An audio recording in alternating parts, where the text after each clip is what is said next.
Hello everyone. Now I would like to show a systematic English grammar. While watching this video, please concentrate. Comparison of adverbs. You learned in a previous lesson that adjectives have 3 degrees of comparison.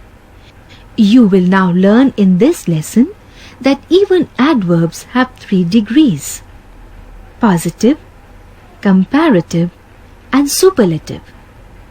Examples: the first girl is walking slowly. The second girl is walking more slowly. The third girl is walking the most slowly of them all. The bus is moving fast. The motor car is moving faster than the bus. The aeroplane is moving fastest of them all. Now learn how comparative and superlative degrees are formed of adverbs of positive degree. Rule 1. Positive, comparative, superlative. Long, longer, longest. Loud, louder, loudest. We added ER to the comparative and EST to the superlative. Rule 2. Positive, comparative, superlative. Far, farther, farthest. Late, later, latest. Little, less, least. Well, better, best. Much, more, most. Bad, worse, worst. The adverbs in these examples form the degrees of comparison in an irregular way. Examples: Raman writes well. Ashok writes better than Raman. Harish writes best of all. Sita works much. Radha works more than Sita. Madhu works the most of the 3. Adverbs ending in ly form the comparative by adding more and superlative by adding most. Beautifully, more beautifully, most beautifully. Wisely, more wisely, most wisely.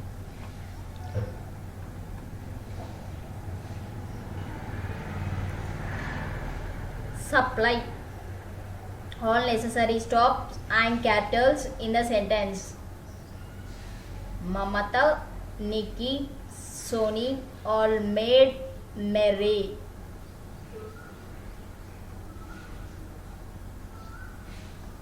You have to write all these words in all capitals. She is honest and lovable. It is raining heavily. God is all merciful.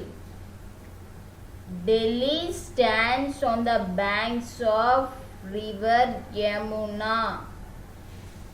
The Taj Mahal is a poem in marble. February has 28 days. September comes between August and October. Naveen is a genius.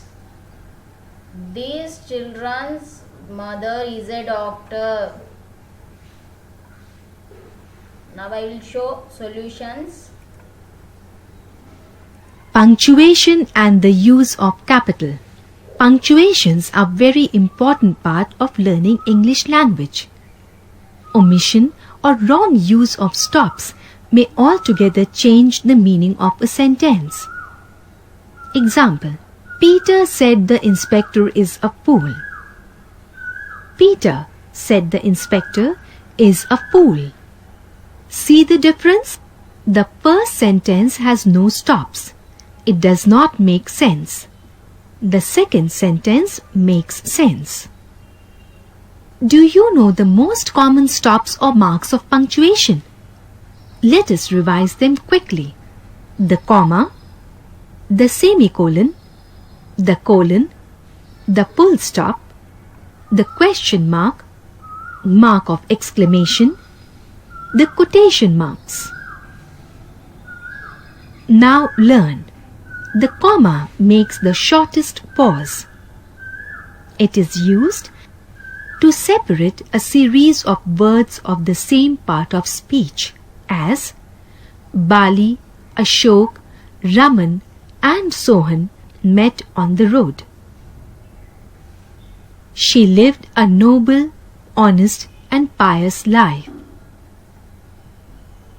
Before and after the words in apposition, as Ashoka, the wisest of Indian kings, ruled nobly. Delhi, the capital of India, stands on the Yamuna. To mark off the name of the person addressed, as Bali, shut the door. Raman, come into the garden. The semicolon marks a greater pause than indicated by a comma. It is used to separate a series of clauses, as I came, I saw, I conquered. I laugh, I run, I leap, I sing for joy. The colon indicates a greater pause than that shown by a semicolon. It is not used now except to make off a direct quotation, as a poet says, a thing of beauty is a joy forever.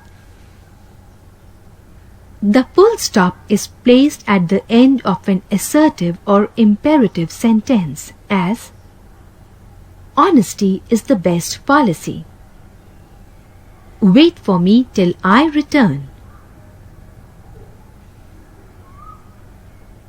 The question mark is placed at the end of an interrogative sentence, as how do you do?